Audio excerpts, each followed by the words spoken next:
अपने हाथों को उठाएंगे झारखंड क्रूसेड के लिए और गैर भाषाओं में प्रार्थना करेंगे। झारखंड क्रूसेड 18 मार्च शाम को क्रूसेड होगा। 19 मार्च सुबह को पास्टर सेमिनार होगा। 19 मार्च शाम को फिर से क्रूसेड होगा। अपने हाथों को उठाओ, गैर भाषाओं में प्रार्थना करेंगे, छुएंगे उस जगह को, साउंड को, सब चीजों को, सब टीमों को, सब लोगों को, सरकारों को, आसपास के लोगों को छुएंगे। अपने हाथों को उठाकर प्रार्थना करेंगे। खुदा बाप का आत्मा जीव और चंभित करे।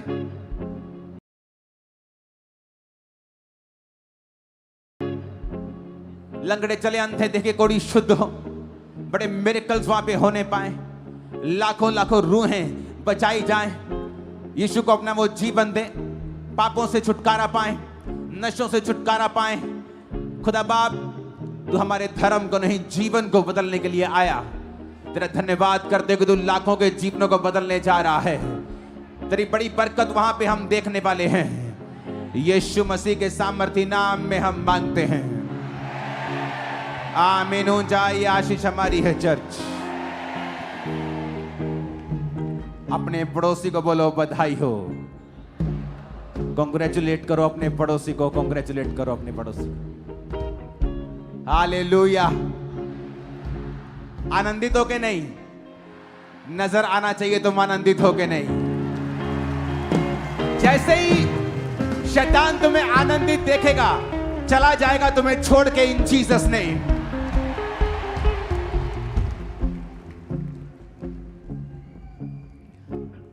प्रेयर हाउस के लिए आपको फिर से लाखों लाख बार बधाई हो। उसका काम शुरू हो गया है।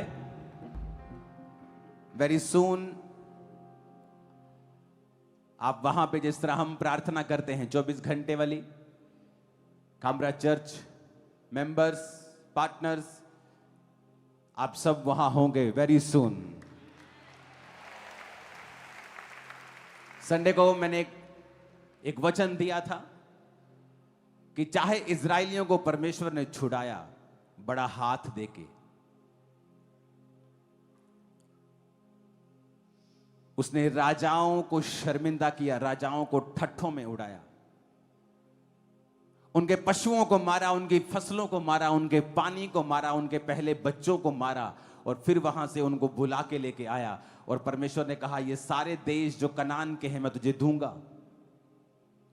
जब वो उन देशों को लेने के लिए जा रहे थे तो रास्ते में अमालेकी आकर उनसे लड़ने लगे। और वचन कहता है कि मूसा जब प्रार्थना करने लगा और उसने कहा यहोशू तू जा अपने अनुचरों समेत लड़ और मैं प्रार्थना करूंगा। बाइबल कहती जब मूसा के हाथ ऊपर रहते थे तो इजराइल जीतता था, जब मूसा थक जाता था, हाथ नीचे आते थे तो इजराइल हारने लगता था। वो इजराइल जो परमेश्वर ने बड़ी हाथ देकर छुड़ाया था, जिनके ऊपर भविष्यवाणियां थी, वो हारने लगता था। तो हूर और हारून ने एक पत्थर पर मूसा को बिठाकर एक एक बाजू पकड़ ली और हाथों को उठा दिया। और वचन कहता है शाम तक उसके हाथ उठे रहे और यहोशू ने सबको हरा दिया। आप परमेश्वर के लिए बुलाहट पाए हुए लोग हैं। परमेश्वर ने भी आपको मिस्र से, आपके पुराने जीवन से बुलाया है। अपना लहू मूल दे के उसने आपको खरीदा है। उसने आपको हील किया, किसी को डिलीवर किया, किसी को बड़ी बड़ी मुसीबतों से आजाद किया। इसका मतलब यह नहीं है कि अब आप फिर भी जंग जीत जाएंगे जब तक आपके हाथ प्रार्थना में ऊपर नहीं रहेंगे। तो यह सबूत था कि चाहे बुलाहट उनके ऊपर है, भविष्यवाणियां उनके ऊपर हैं, सामने वो देश भी हैं, लेकिन फिर भी वो हारने लगे जब प्रार्थना का जीवन खत्म हो गया। परमेश्वर ने मेरे दिल में यह बात एक इस तरह से गहराई से पिछले दिनों में डाल दी थी कि मुझे और कोई काम नहीं करना है। जो प्रेरितों के काम में प्रेरित करते थे, प्रार्थना वचन की सेवकाई करनी है। और मुझे इस बात पे आज अचीवमेंट फील होती है जब मैंने लाखों लोगों को रोज प्रेयर माउंटेन की प्रेयर्स में लगा दिया है। मैं नहीं जानता आप में से कितने लोग अटेंड करते हैं, कितने करते हैं अटेंड प्रेयर माउंटेन डेली। अभी भी आई थिंक कुछ हाथ हैं अभी भी जो नहीं करते हैं। एवरी डे मेरे बच्चे 7:55 पे रूम में आ जाते हैं, चलो चलो चलो टाइम हो गया, अब हम 5 मिनट भी लेट नहीं होते, क्योंकि परमेश्वर ने कहा था उस समय को अलग कर देना। क्योंकि जिस दिन चर्च की, जिस दिन कलीसिया की प्रेयर लाइफ की ड्राइनेस खत्म हो गई, जिस दिन आपका वो सूखापन प्रार्थना का खत्म हो गया, क्योंकि अगर आप रियलाइज करेंगे तो आप नोटिस करेंगे, अगर आप डायरी लगाएंगे आप नोटिस करेंगे, शैतान आपके प्रार्थना के जीवन से लड़ता है, फाइट करता है वो आपसे कि आप प्रेयर में ना बैठ सकें। और आप नोटिस करेंगे एक दिन आपका टीवी बहाना है, एक दिन कहीं जाना था, एक दिन कुछ और हो गया, एक दिन मन नहीं किया, आप प्रैक्टिकली नोटिस करेंगे कि आपकी प्रेयर लाइफ बिल्कुल ड्राई है, बिल्कुल सूखी हुई है। बहुत से लोगों की above 50, above 70, above 80, above 90% लोगों की। वो अच्छे क्रिश्चियन हैं। क्या इजरायली अच्छे नहीं थे? यहोशू जो मूसा का अगला लीडर था वो वहां पे लड़ रहा था, और वचन कहता वो हारने लगे। हारने लगे मतलब मरने लगे, उनको चोट लगने लगी, वो हारने लगे, तलवारें बजने लगी, उनके ब्लड बहने लगा। वो लोग जो परमेश्वर के मास्टर प्लान के अंदर हैं वो भी हारने लगे जब प्रार्थना नहीं थी। Very serious issue. जब आपकी प्रेयर लाइफ ड्राई होती है, सूखी होती है, तब परमेश्वर के सारे प्लान हवा में लटके रहते हैं। तो परमेश्वर ने मुझसे कहा था कि इस चीज को बड़े ही सख्ताई के साथ हैंडल करना है। सिर्फ सरमन नहीं देना है कि प्रार्थना कीजिए, अब लोगों को लगा देना है प्रार्थना के ऊपर। और मैं आपको बता रहा हूं, इतना बड़ा बदलाव जो आपने क्रिश्चियनिटी में अपनी लाइफ में कभी नहीं देखा होगा, प्रार्थना पहाड़ के प्रेयर के बाद आप देखोगे।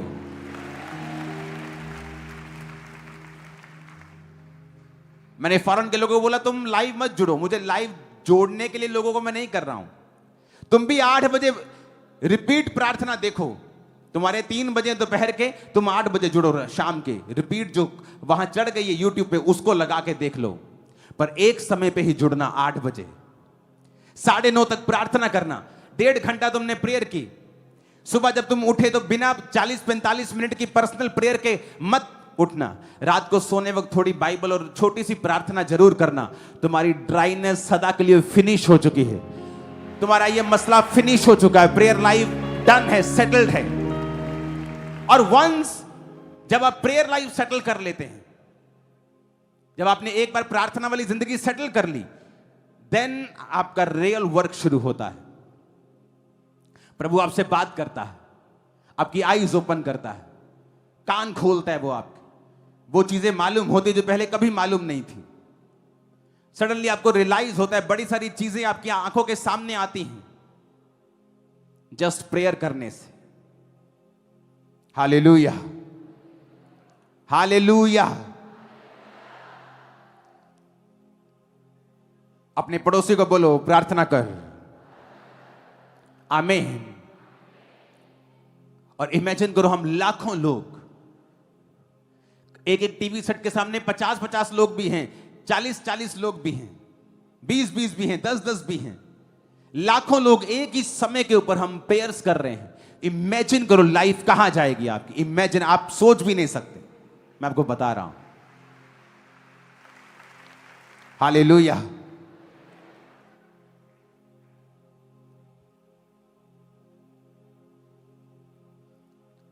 आपको यह बात बड़े ध्यान से समझनी है कि परमेश्वर ने आपको बुलाया है, आपको बुलाहट दी है, पर वो अपने आप पूरी नहीं होगी, वो लंबी हो सकती है। वो 3 दिन का सफर 40 साल का हो सकता है। इजराइलियों का सफर इतना नहीं था जितना उन्होंने कर दिया, क्योंकि परमेश्वर ये चाहता है हम उसकी आत्मिक चीजों को समझें।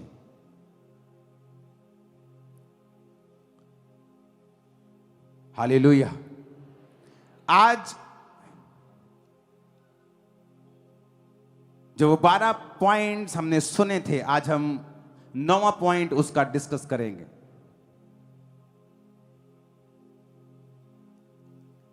क्या चीज है जो हमारी स्पिरिचुअल कैपेसिटी को बढ़ाती है?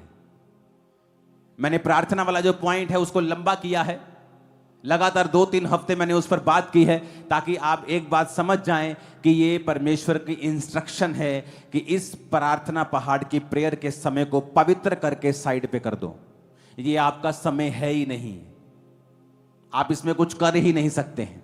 ये परमेश्वर का समय है, ये 1.5 घंटा प्रभु को ही देना है। कोई कुकर की सीटी नहीं, कोई काम नहीं, कुछ नहीं।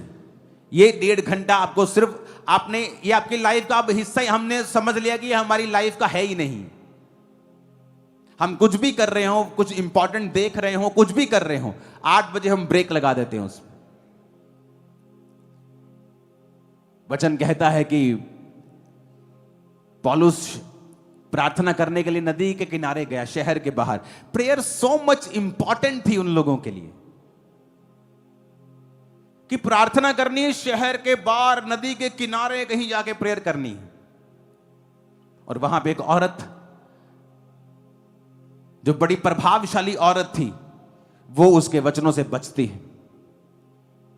कौन लोग हैं जो लोगों को बचा सकते हैं? प्रभावशाली लोगों को भी बचा सकते हैं और रूहें बचाते हैं जो प्रार्थना करने वाले लोग हैं। पतरस, यूहन्ना, परमेश्वर के जो 3 चेले परमेश्वर के करीब थे, बड़े बड़े उन्होंने काम किए। और लिखा है स्पेशल चर्च में जा रहे थे प्रेयर करने के लिए, और रास्ते में लंगड़ा बैठा था और उसको चंगा कर दिया। लंगड़े को चलाने के लिए नहीं गए, प्रेयर करने के लिए। एक समय, एक इंपॉर्टेंस, उसके लिए कुछ प्राइस पे करना। अगर प्रार्थना का समय आपके लिए मूल्यवान नहीं है तो वो परमेश्वर को कबूल नहीं है।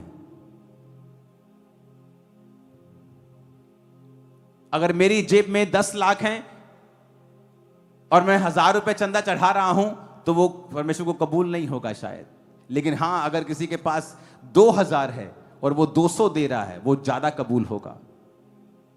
मैं आपको बता रहा हूं, बात उसकी वैल्यू की नहीं है, बात लाखों या हजारों की नहीं है। बात यह है कि मेरा दिल परमेश्वर के लिए कितना खुला है, और जब मैं कुछ परमेश्वर को दे रहा हूं, मुझे पीड़ा हो रही है कि नहीं। अगर नहीं हो रही है तो परमेश्वर भी हिल नहीं रहा उससे। लेकिन अगर परमेश्वर को मैं हिल रहा हूं, कि अगर मुझे कुछ, मैं ऐसा बो रहा हूं जो मेरी जेब हिला रहा है, तो मैं समझ लेता हूं प्रभु हिल रहा है। मैं कुछ ऐसी प्रेयर कर रहा हूं जहां मुझे अपने समय के साथ, अपनी लाइफ के साथ कॉम्प्रोमाइज करना पड़ रहा है, इसका मतलब वो प्रार्थना कबूल हो रही है। हालेलुया। आज जिस पॉइंट के ऊपर हम बात करेंगे वो भी बहुत इंपॉर्टेंट है। तो पहली बात, आप ये बात समझ लें कि आपका टाइम 8 से 9:30 का प्रार्थना का आपका अपना नहीं है, वो खुदा का समय है। उसे पवित्र करके साइड पे कर दो। अब उस समय सिर्फ प्रार्थना करते हुए नजर आने चाहिए सभी लोग। 9वां पॉइंट जो हमारी स्पिरिचुअल कैपेसिटी को बढ़ाता है वो है डर की आत्मा के अनुसार ना चलना।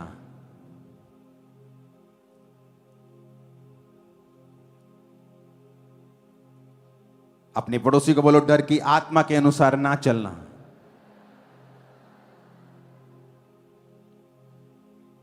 वचन कहता है कि नेहेम्याह जब शहरपना को बना रहा था तो लोग उसका विरोध कर रहे थे। पहले जो विरोध कर रहे थे वो अन्य जाति लोग थे, और अन्य जाति लोगों ने विरोध किया और उन्होंने उनको रोकना चाहा।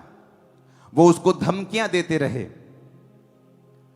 ये कहते रहे कि तू यहां पर राज करने के लिए आया है, तू यहां कुछ पॉलिटिकल करने के लिए आया है, तेरा कोई राजनीतिक मकसद है, इसलिए तू इन लोगों के साथ शहरपना बना के अपने शहर को तू दृढ़ कर रहा है कि कल को तू राजा से बलवा करेगा। और वो अलग अलग तरीके से उसके काम को रोकने की कोशिश करते रहे। लेकिन नेहेम्याह डरा नहीं और वो आगे बढ़ता रहा। उसको धमकियां देते रहे, थ्रेट देते रहे, मारने के थ्रेट देते रहे, फिर भी वो आगे बढ़ता रहा। जब उन्होंने देखा कि ये तो मान ही नहीं रहा, उन्होंने एक ऐसा आदमी हायर किया जो उसके अपने टीम का था, अपने क्रिश्चियनिटी का था, और उन्होंने उस आदमी को कहा जा और जाके नेहेमिया को डरा कि आज रात को हम उस पर अटैक करेंगे और वो जाके परमेश्वर के भवन में छुप जाए, क्योंकि वहां पर कोई भी अन्य जाति घुस नहीं सकता, क्योंकि वो बड़ी पवित्र जगह है। तो अगर वो वहां पे जाके छिप जाएगा तो कोई भी उसको मार नहीं पाएगा। उसको डरा और उसको प्रेरित करके वो जाके भवन के अंदर छुप जाए।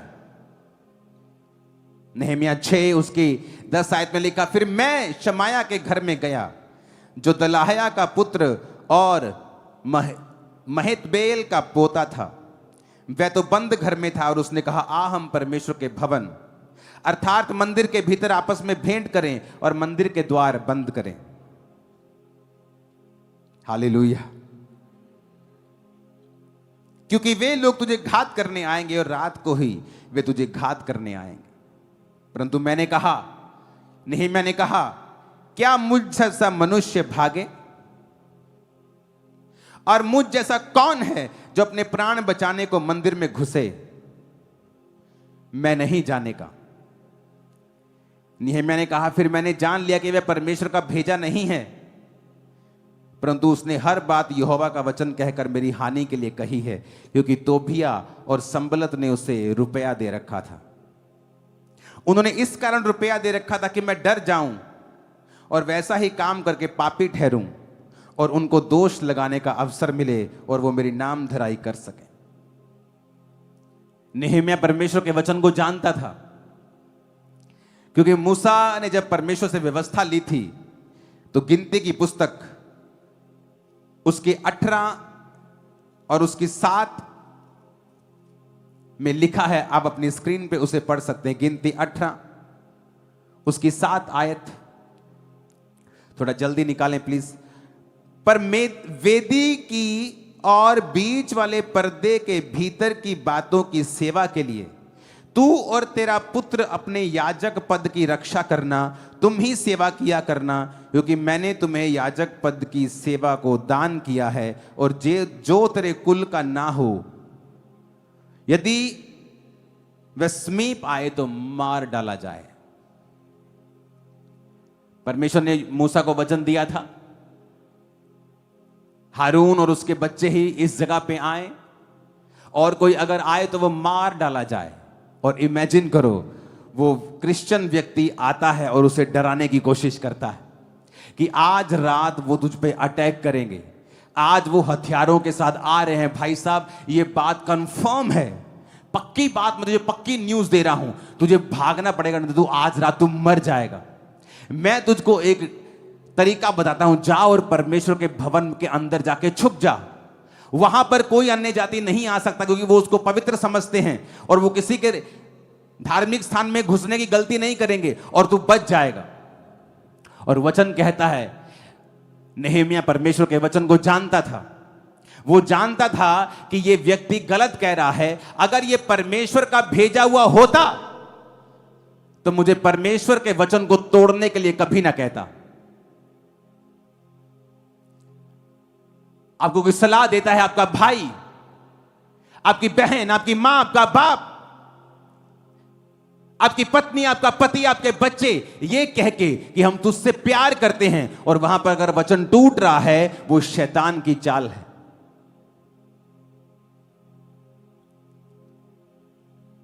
आप कोई भी स्टेप अगर डर के साथ लेते हैं, शैतान आपको डराकर कोई स्टेप लेता है, वो हमेशा स्टेप गलत होगा। हमेशा वो गलत होगा, क्योंकि आपको यीशु मसीह के नाम के लिए दुख उठाने के लिए भी बुलाया गया है। हो सकता है उस स्टेप को जो आप सच्चाई में लेंगे, कुछ देर के लिए आपको दुख उठाना पड़े, लेकिन वो आपकी स्पिरिचुअल मौत का कारण नहीं बनेगा। वहां पर उसको डराने धमकाने से उसको वचन तोड़ने के लिए मजबूर किया जा रहा था। और जैसे ही वो परमेश्वर के भवन में छुपता तो वहां नाम धराई होती कि नेहेम्या याजक नहीं है, ये पॉलिटिकल फील्ड में है, तो ये वहां पे नहीं जा सकता। तब तक नेहेम्या की बल्ले बल्ले रही, और जैसे ही वो अंदर जाता वो नाम धराई का कारण बनता, और वो सारी योजना जो शहर बनाने की थी वो उसी समय निठल हो जाती, खत्म हो जाती, वो उसी समय कैंसल हो जाती, क्योंकि एक बड़ा इशू वहां पे खड़ा हो जाता कि जो व्यक्ति तुम्हें लीड कर रहा है इसको खुद वचन का पता नहीं है, और ये परमेश्वर के पवित्र स्थान में चला गया, ये परमेश्वर का भेजा हुआ नहीं है। और फिर वचन की बात आती कि उस व्यक्ति को मार डाला जाए, और फिर वो सारे बंदे मिलकर उनको वचन पूरा करना था कि वो नेहेम्या को मारें, और जैसे नेहेम्या मरता वो कॉलिंग फिनिश, वो शहरपना कभी ना बनती। शैतान कई बार आपको डराता है, अगर तू ये करेगा तेरे साथ ऐसा हो जाएगा। एक्चुअल में अगर आप वो नहीं करेंगे तो आपके साथ ऐसा होगा। वो फाइट करता है, अगर तू अब भी यीशु मसीह का रहा तो सारे रिश्तेदार तुझे छोड़ के चले जाएंगे। वो उल्टा कह रहा है, क्योंकि जैसे आप यीशु मसीह के होंगे पूरी दुनिया आपका रिश्तेदार बनना चाहेगी। वो झूठ कह रहा है कि अगर तू यीशु मसीह में रुका तेरा कैरियर खत्म, तेरा फाइनेंस खत्म, क्योंकि परमेश्वर एक ऐसा कैरियर, एक ऐसा फाइनेंस तुम्हारे लिए रख के बैठा है जो उससे कहीं अधिक बड़े लेवल का है।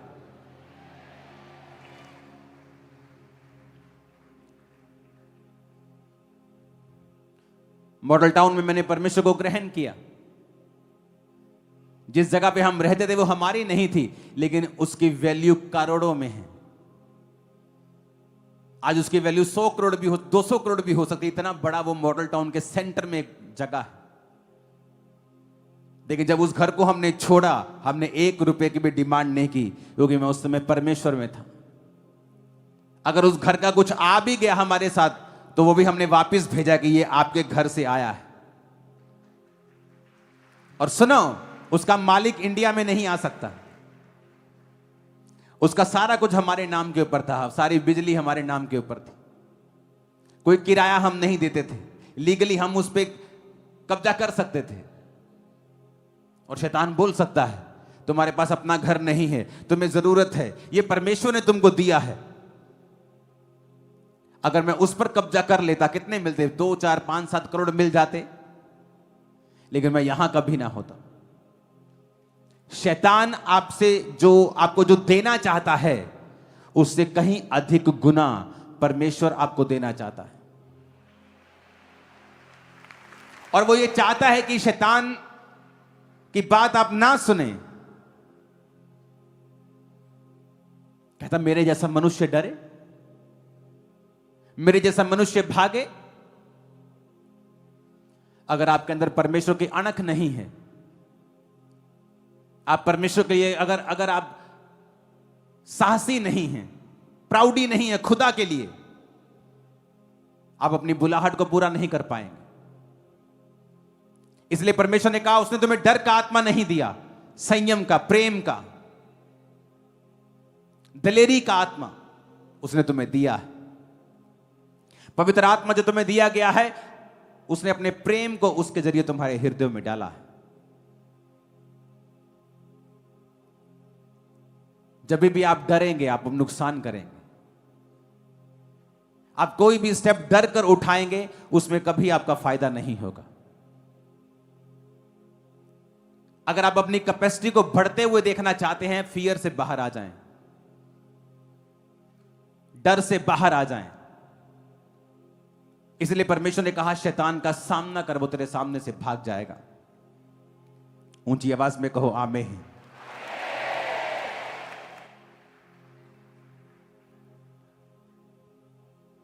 जब गोलियत सामने आया दाऊद के, तो दाऊद ने जब 5 पत्थर लिए तो वचन कहता है कि गोलियत उसकी ओर आया और दाऊद उसकी ओर भागा गोफन चला के।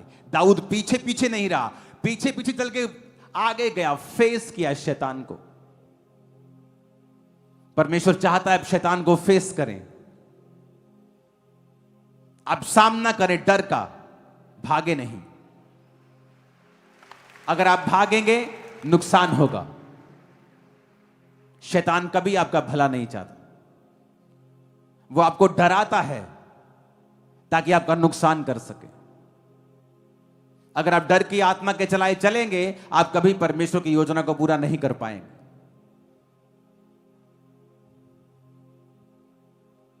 इसलिए परमेश्वर ने एक वचन कहा है, कहता बी केयरफुल फॉर नथिंग।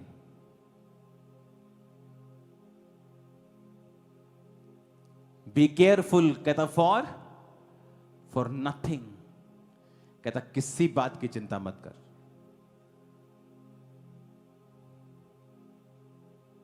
किसी चीज के लिए केयरफुल नहीं, किसी चीज के लिए चिंता नहीं करनी। और वचन कहता है उसने ऐसा ही किया। उसने कहा जो लोग मुझे मारने के लिए आ रहे हैं देख लेंगे, कोई और हल निकाल लेंगे, परमेश्वर मुझे बचाएगा, लेकिन मैं ऐसा नहीं करूंगा जो वचन के खिलाफ है। आप चाहते हैं परमेश्वर आपकी लाइफ में काम करे, आपको डर की स्पिरिट से बाहर आना पड़ेगा, आपको डर की आत्मा को छोड़ना पड़ेगा, आपको दलेरी के वचन पहनकर, वो वस्त्र पहनकर आपको चलना पड़ेगा। नहीं तो शैतान उस डर का इस्तेमाल करेगा आपकी लाइफ में और आपको बंधुआ बना देगा। आप अपने आप को बंधा हुआ पाएंगे। आप नोटिस करेंगे आप बंधे हुए हैं, आप वो नहीं कर पा रहे हैं जो आप करना चाहते हैं, और परमेश्वर भी वो नहीं कर पाएगा जो वो करना चाहता है। आज मेरी प्रार्थना है कि डर का आत्मा आप और आपके परिवारों को छोड़ के सदा के लिए जाए। आमीन, आमीन। कोई स्टेप डर से ना लें। आपके सामने कोई मुसीबत है, प्रभु से मांगे, अगुवाई मांगे, फास्टिंग करें, प्रार्थना करें, प्रभु के सामने गिड़गिड़ाएं, लेकिन बैक स्टेप कभी ना लें, क्योंकि वचन में एक ही बात लिखी है, शैतान का सामना कर वो सामने से भागेगा। बस कहता नहीं सामना करेगा वो नहीं भागेगा। अगर आप शैतान का सामना नहीं करेंगे वो नहीं भागेगा। हालेलुया। अपने पड़ोसी को बोलो शैतान का सामना कर।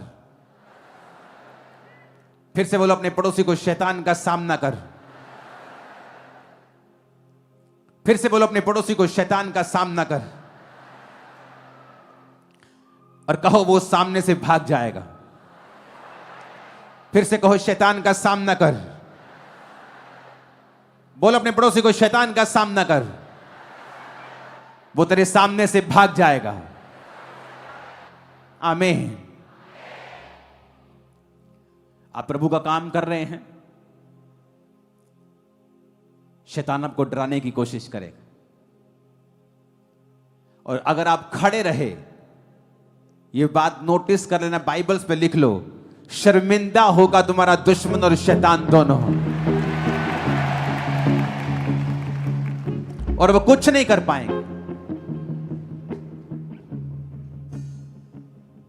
परमेश्वर चैलेंज करेगा कई बार तुम्हारे फेथ को, तुम्हारा विश्वास चुनौती पाएगा कई बार। अब्राहम का विश्वास चुनौती को पाया, कहा अब कहां होगा, अब मेरा मरा हुआ सा शरीर, सारा का मरा हुआ सा गर्भ, लेकिन पीछे जाना कोई हल नहीं है। लिखा जो अपना हाथ हल पर रखकर पीछे देखेगा वो मेरे योग्य नहीं। आपको आगे आना होगा, आगे बढ़ना होगा, और शैतान के डराए रुकना नहीं होगा। बहुत से लोग मैंने ऐसे देखे हैं जो शैतान के डराए डरे, अगर तू चर्च में गया तेनू देख लांगे, तुझे बताएंगे अगर तू चर्च में गया तेरे तेन दिन दसांगे, तेरा पानी बंद कर देंगे, तेरा हुक्का बंद कर देंगे। ऐसे लोगों की हालत देखो जाके 5 साल बाद क्या है, जिन्होंने उन लोगों की बातों को सुना है। और फिर उन लोगों को देखो जिन्होंने उनकी बात को नहीं सुना है, और उनकी हालत क्या है। आपको फर्क नजर आएगा। एक वीडियो में आपको दिखाना चाहता हूं। आज या संडे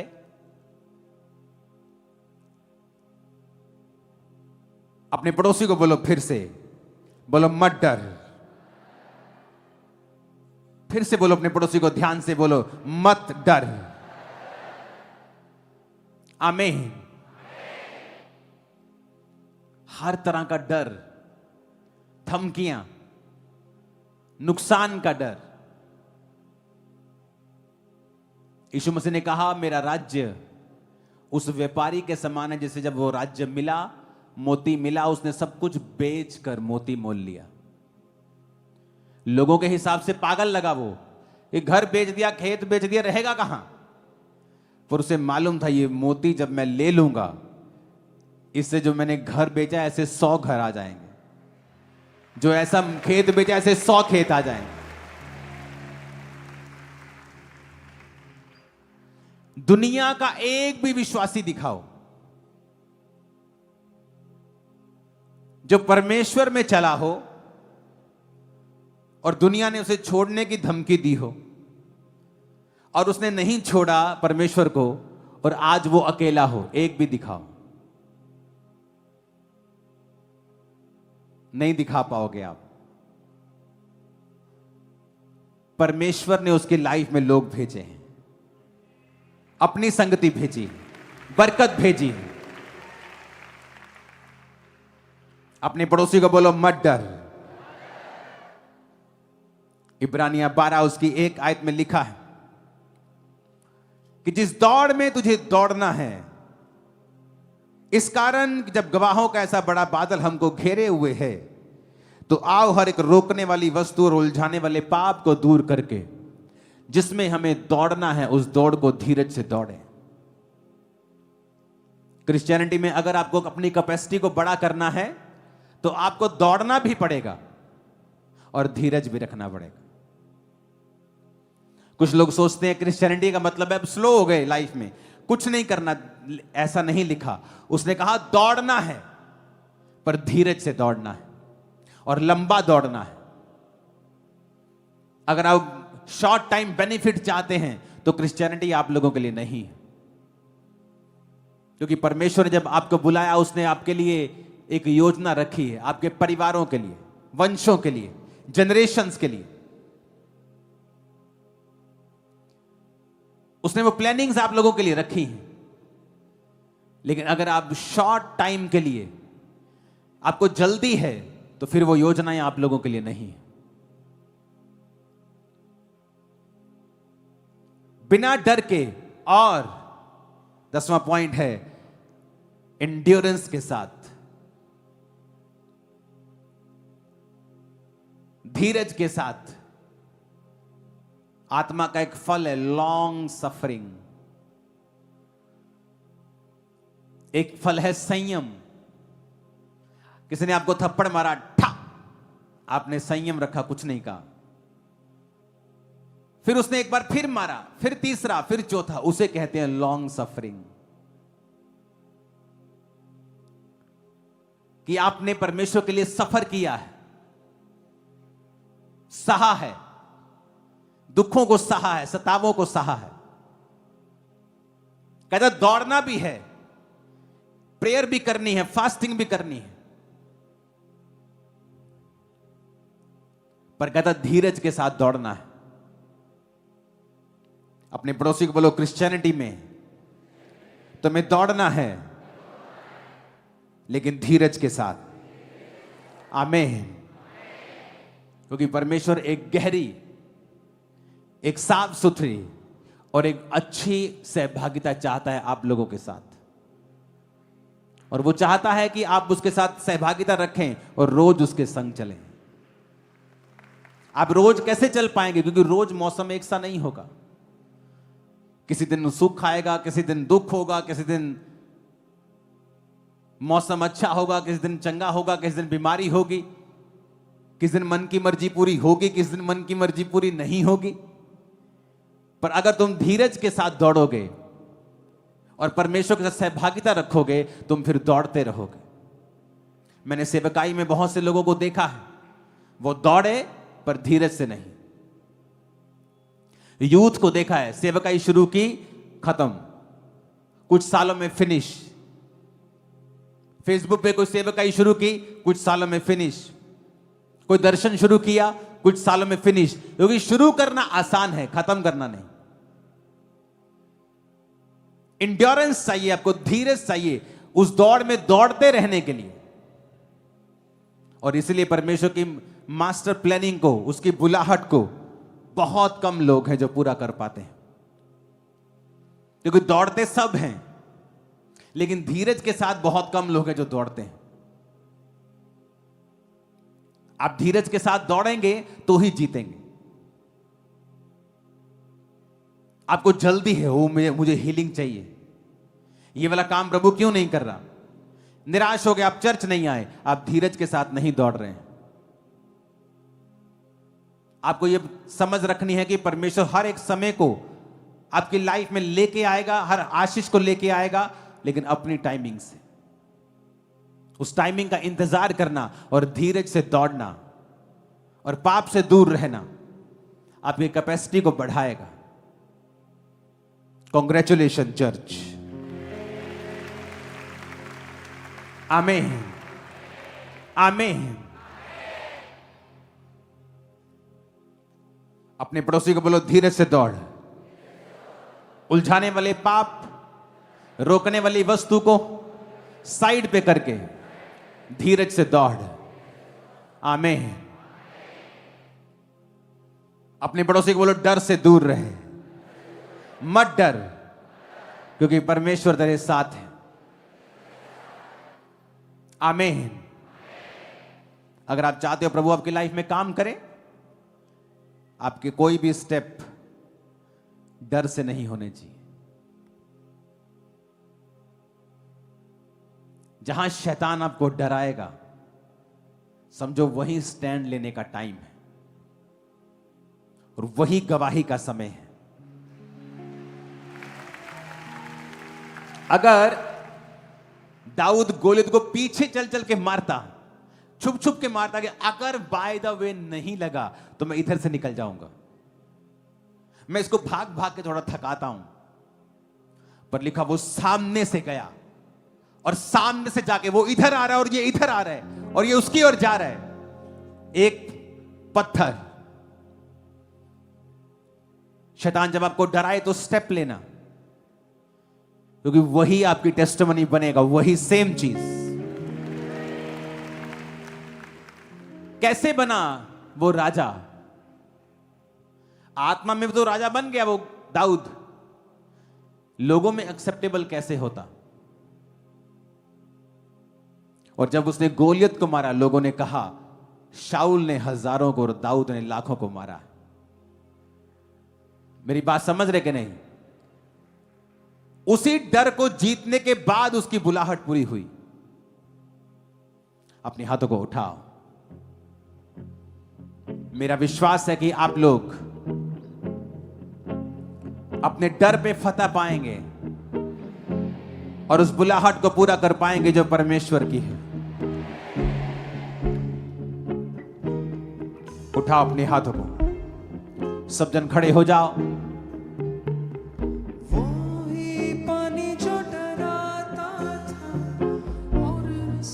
अपने हाथों को हिलाओ, अपने हाथों को उठाओ। खुदा बाप को बोलो, परमेश्वर मुझे इस्तेमाल कर। ऊंची आवाज में उससे बात करो, कहो परमेश्वर मुझे इस्तेमाल कर। तेरी सामर्थ मुझ पे आए, तेरा अभिषेक मुझ पे आए, तेरी बुद्धि मुझे मिले खुदावन। मैं तेरी बुद्धि के द्वारा चलूं, तेरे अभिषेक के द्वारा चलूं, तेरी सामर्थ मुझ पे आए परमेश्वर, तेरा मसा मुझ पे आए परमेश्वर।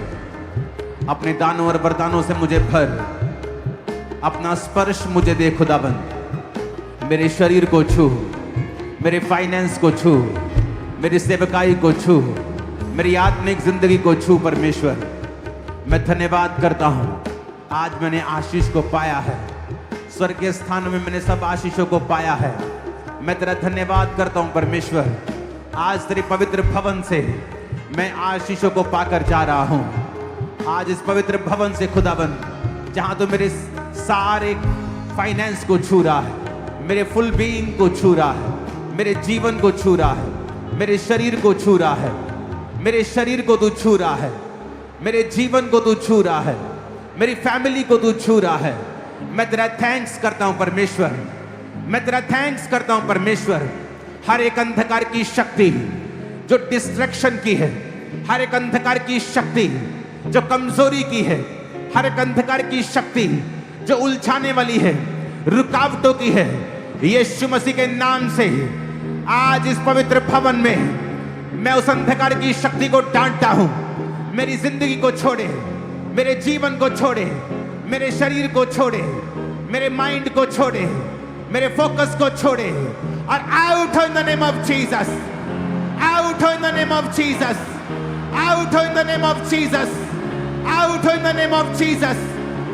वो अंधकार की शक्तियां, वो अंधकार की शक्तियां जो उलझाने वाली हैं, डिस्ट्रैक्शन वाली हैं, व्यभिचार की हैं, जो चोरी की हैं, जो पाप की हैं, जो पाप की हैं, जो पाप की हैं, जो पाप की हैं, जो बीमारी की हैं, जो बीमारी की हैं, जो जादू की हैं, जो टोने की हैं, आउट आउट आउट आउट। मेरी बॉडी से, मेरे ब्लड से, हड्डियों से, फैमिली से, फाइनेंस से, कैरियर से, मेरी बॉडी से, मेरे जीवन से, मेरी सेवकाई से आउट करो in the mighty name of Jesus. प्रार्थना में छुटकारा है और परमेश्वर ने आपको अधिकार दिए हैं। अपने अधिकारों का प्रयोग करो और कहो, हर एक अंधकार की शक्ति जो मेरी बुलाहट को पूरा करने से मुझे रोकती है, out. Holy ghost, holy ghost, शैतान catch fire, catch fire, catch fire, catch fire, catch fire, catch fire. मैं डिस्ट्रैक्शन की स्पिरिट को निकलता हुआ देख रहा हूं, यूथ से, यंग लोगों से डिस्ट्रैक्शन की स्पिरिट को जो आपको उलझाती है, जो आपको फोकस नहीं रखने देती। In the mighty name of Jesus आजाद हो जाओ, आजाद हो जाओ, आजाद हो जाओ, आजाद हो जाओ, आजाद हो जाओ, आजाद हो जाओ, आजाद हो जाओ, आजाद हो जाओ, आजाद हो जाओ, आजाद हो जाओ, आजाद हो जाओ, आजाद हो जाओ, आजाद हो जाओ, आजाद हो जाओ, आजाद हो जाओ। कौन है अंदर?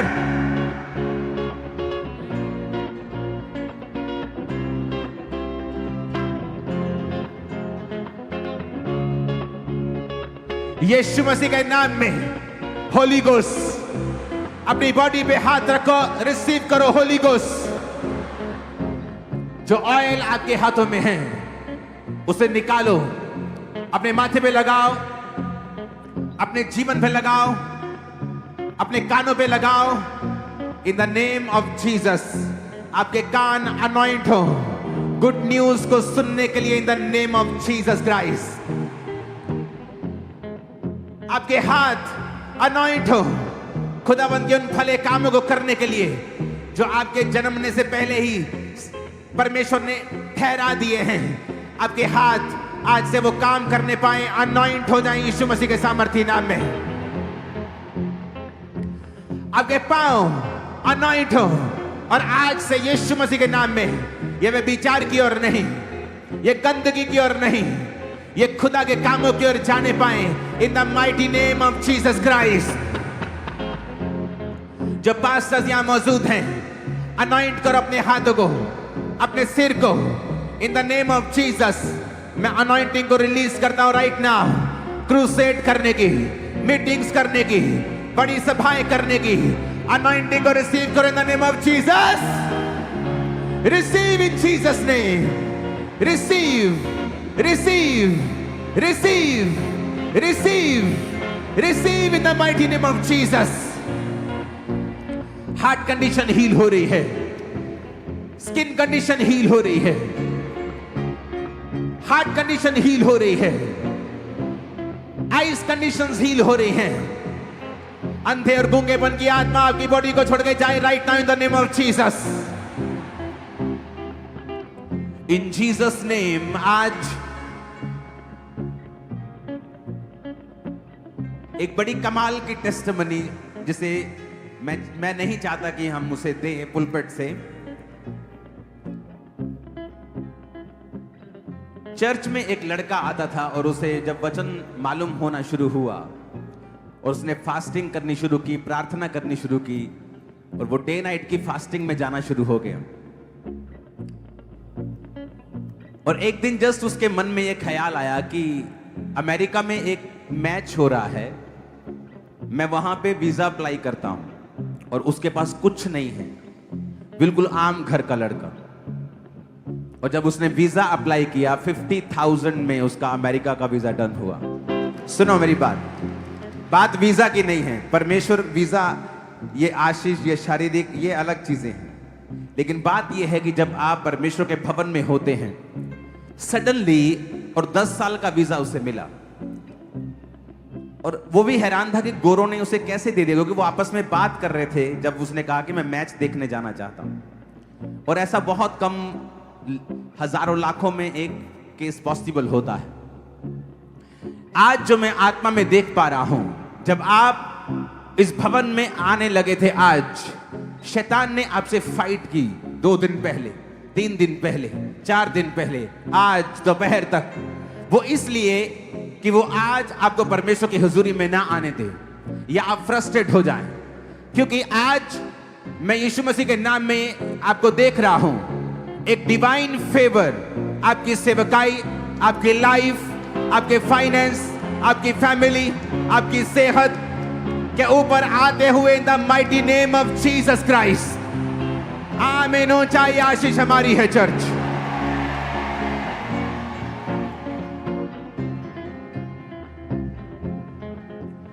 क्योंकि वो फेवर ये नॉर्मल फेवर नहीं है, क्योंकि आप परमेश्वर की हुजूरी में हैं। अपने दोनों हाथों को उठा लो। दोनों हाथों को उठाने का मतलब समर्पण करना। आप समर्पित करते हैं सब कुछ और खुदा की मर्जी के ऊपर छोड़ते हैं। इन जीसस ने आज के बाद आप जिस दिशा में जाएं, खुदा का एक डिवाइन फेवर, एक बिना जो एक्सप्लेन ना किया जा सकेगा, वो फेवर आपका और आपके परिवार का हिस्सा रहे यीशु मसीह के सामर्थी नाम में। और वो सारी चीजें जो आपको ट्रबल देती हैं, चिंता देती हैं, दुख देती हैं, वो बीमारी हो सकती है, वो गरीबी हो सकती है, वो कर्जा हो सकता है, मेंटल इश्यू हो सकता है, आज यीशु मसीह के सामर्थी नाम में वो सारे इश्यू सॉल्व हो परमेश्वर की हुजूरी में, इसी भवन में आज वो सॉल्व हो और आप एक टेस्टिमनी के साथ वापिस आने पाए प्रभु यीशु मसीह के सामर्थी नाम में।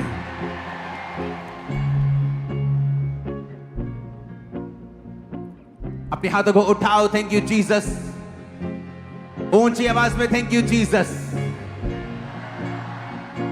जब सिताइश होती है, अपने हाथों को उठाकर खुदा से कहो, आज मेरा इस भवन में आना